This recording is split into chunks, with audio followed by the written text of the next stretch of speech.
Hi there, Irongate Locksmith here. We came across this during the week. You know, we get calls to unlock doors and gates and all sorts really. And then found this hanging on the job.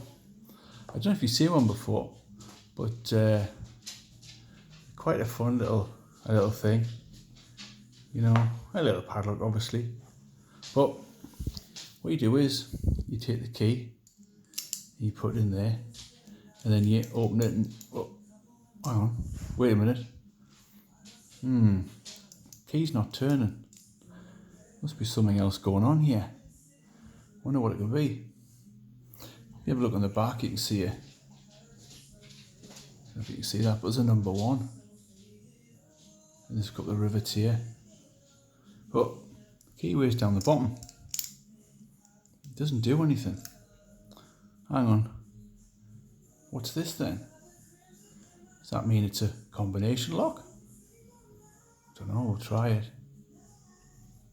No, still nothing happening. Putting the key back in there. Still nothing. I wonder what else it can be. What does that 1 mean?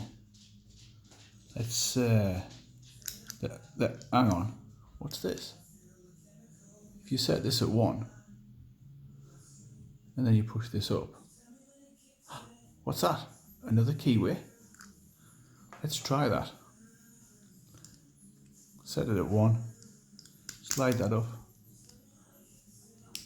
And then, as if by magic, key turns and the lock opens.